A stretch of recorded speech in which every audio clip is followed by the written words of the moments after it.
The alarm rang in at 5 a.m. on a cold winter morning. A 68-year-old Vietnam vet with a severe heart condition had set off his medical alert device. But instead of an ambulance, police arrived at Kenneth Chamberlain's apartment. Neighbors saw guns drawn, a riot shield. They stated that if he didn't come open the door, they was going to knock it down. Right across from the elevator took a... His niece, who lives upstairs, told police at the scene he'd set off the alarm accidentally to please let his family talk to him. I just kept hearing my uncle, respond, please leave me alone, go away, I didn't call you, I don't need your help. Chamberlain and the police were being recorded by the alert device. You hear one of the officers then use an expletive, and that's when he said he didn't give an F, used the N-word. The N-word? Yes. Law enforcement sources confirm that's on the tape.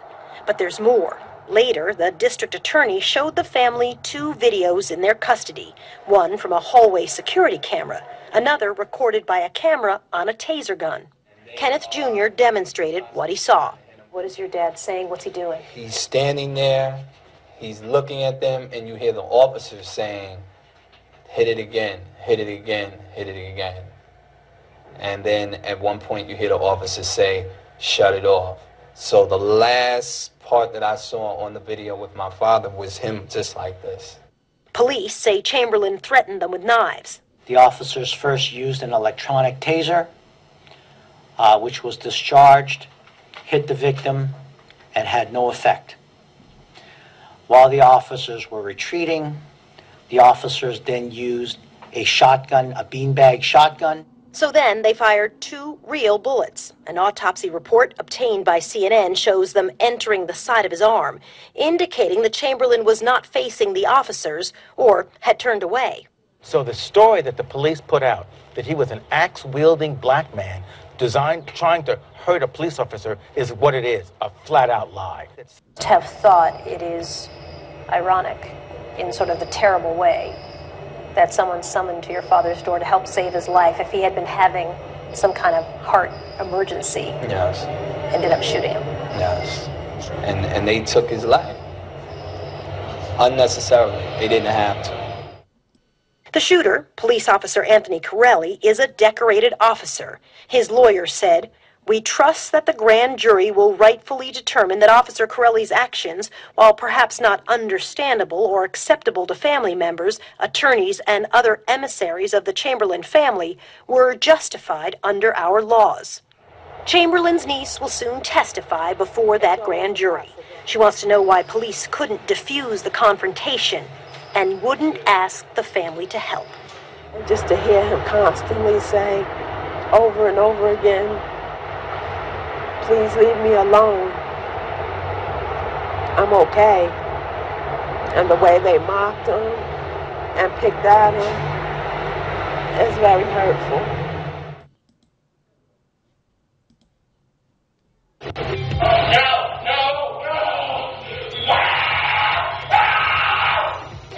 Scream.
Hello everyone, welcome to Global Government News. Today is Monday, April 16th, 2012, and I'm Darko. My website is ggnonline.com. That's ggnonline.com. And on YouTube, my channel is ddarko 2012 and 2013. Okay, so moving to some surveillance, Big Brother, and kind of just war on terror or liberty or sovereignty. In this video segment, hopefully next video, we'll get into some eugenics. So you saw just a bit of this video playing, and there's some videos that just the way they are, see how it's moving like that? When you're recording, it is just a yetch to do because it just never wants to do what you want it to do. So you just saw a little blurb of that poor individual screaming, so I'll just go through it. And it probably works out for the best because, you know, just in case you weren't ready for it, it probably is pretty hard to watch, so it kind of worked out. It says here, video of student restrained and shocked for hours at Judge Rottenberg's center was played in court on Tuesday after a years-long battle by the center to keep it from the public eye. So this is a graphic video of a teen being restrained, shocked, and played in court. And somehow the Rottenberg Center convinced a judge 8 years ago to seal the video.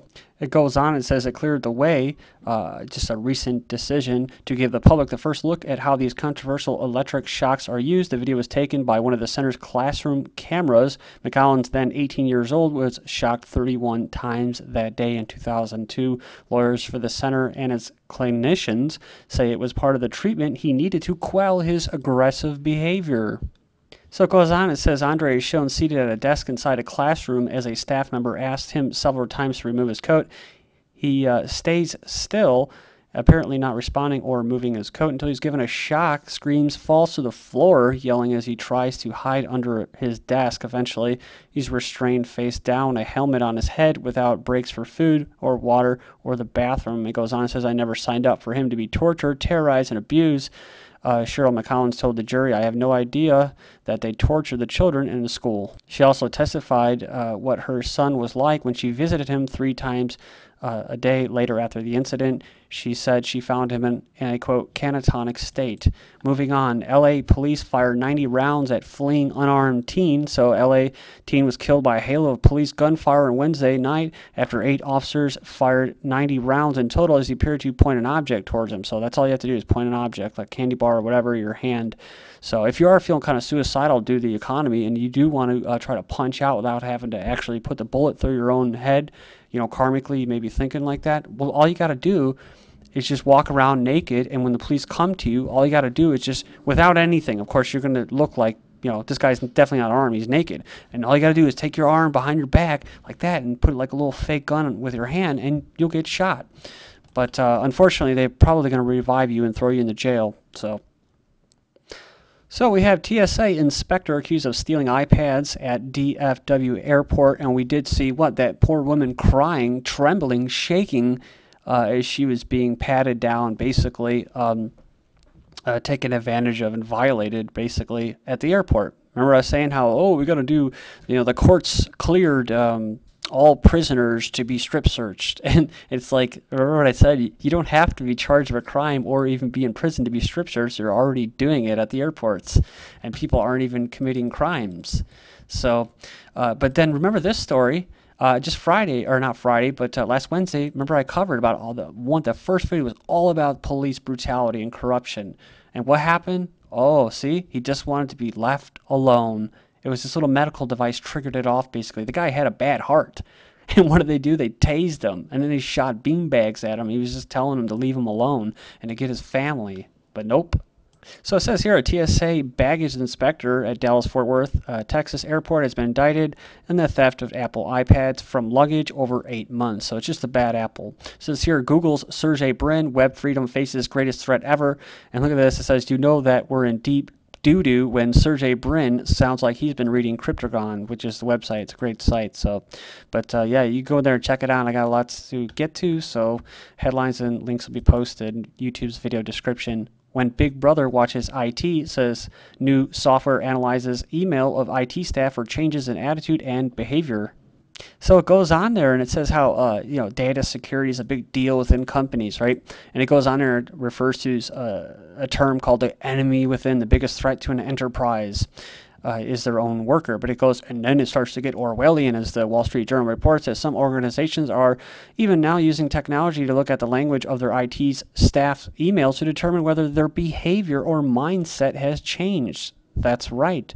So it goes in, or it says a dramatic change in length of a person's emails. For example, someone may start writing emails of half a dozen words when their messages used to read like novels. Other tip-offs are a rise in number of anger-related phrases, the greater use of the word me, and signs of more polarizing thinking like the words never and always. The tat that brings kids back, that's right. And it goes on, and this is basically a new device invented by a Baltimore mom of 3 kids. Safety Tat is a fun, colorful, temporary safety child ID tattoo that uniquely offered, either customized with your mobile phone number or blank so you can write in your cell phone number on them. It says when applied to the arm of your child's loved one, it says here, Safety Tat provides an immediate, highly visible form of child identification that stays in place even when wet. And here, even in Indiana, there's all these billboard signs by the state saying, get a DNA kit for your kid, you know. So moving on here, human brain to be built using the supercomputer. And just remember, they also have a fingerprinting thing in there with the DNA kit as well. So moving on here, human brain to be built using supercomputer. Scientists are trying to build a human brain using the world's most powerful computer. So this is very eerily similar to one of the episodes in Star Trek where it's actually run by computers that used to be men that basically they came so far intellectually that they just basically gave up their bodies. And it relates to what? Tiny gene change affects brain size IQ. So even though I've actually seen this study that says that there's actually not a correlation between the size of your brain and your IQ. There's actually some people that were studied. I remember it was a male in particular that had a small head but very high IQ. That's even if you accept the IQ premise, right? So, but it basically goes in there and says they performed the largest brain study of its kind, and found a gene linked to intelligence, a small piece in the puzzle as to why some people are smarter than others. And just my own personal view is, intelligence to me, yeah, it's great and everything, but I found some of the most intelligent people are usually a-holes. And, the Luciferians tend to go along with that, with intelligence, which was brought by Lucifer and the light, and to make fires and all that stuff, which is nice because we have all the technology now, but at the same time, we're enslaved by it. And I think this is hell on earth right now. So moving on here, when you keep things simple, things tend to just work a little more smoothly, I think, for people, especially the common people, because then you start going down that eugenics road of social engineering. Well, if you don't have those genes, that intelligence gene, well, you're not going to get promoted at your job, or you just won't even be allowed to procreate. So UAE signs deal to integrate national IDs into mobile phones. So the UAE has had a national ID since 2004, with IDs carrying a chip similar to one on a credit card and holding a person's name, birthday, gender, photograph, fingerprint, and ID number. But now they're going to have a national ID as well. London data center readies staff sleeping pods for Olympics. That's right. And this is basically for IT workers at these data centers that are basically going to be spying on all these people for the Olympics. And it says they're going to have these sleeping pods to allow their engineering staff to stay on site 24/7. It says here, dual focus contact lens prototypes ordered by Pentagon. Ooh, by the Pentagon, right? So I thought this was going to be just for the civilians. No, it says here, this is for HUD units. This is head-up display units like what pilots use, fighter pilots. Glasses that allow images to be projected onto their lenses. The tech could help troops enhance their awareness on the battlefield to help fight for your freedom. And remember, of course, robots will be taking over for the humans. Military wants better machine vision for smarter robot cameras, so that makes sense. Oh, and it's brought to you by DARPA, the same people that are bringing you that robot that can now climb stairs, into a vision program known as the Mind's Eye that can recognize patterns such as a person about to be hit by a car. It goes on and says, we could see robots and other machines getting much better at vision-based tasks that humans are best at. What happens when they get better than humans? Well, like I said, the humans go away, except for the elites, right? The intellectually superior ones, the ones with the good genes. National Geospatial-Intelligence Agency mapping Africa one country at a time. That's right. White House orders commercial spy satellites study as deep cuts rumors. So they're cutting your benefits, but they're going to keep spying on you. Space-based domestic spying kicking civil liberties to the curb. Besides DHS, Department of Homeland Security's imagery requirements, it's also what? The ultra-spooky National Reconnaissance Office. along with the NGA. Now, these are the people that are going to be carrying out the targeted assassinations of you in your backyard while you're barbecuing because you're a terrorist. This is GGN, and I'm Darko. Thank you.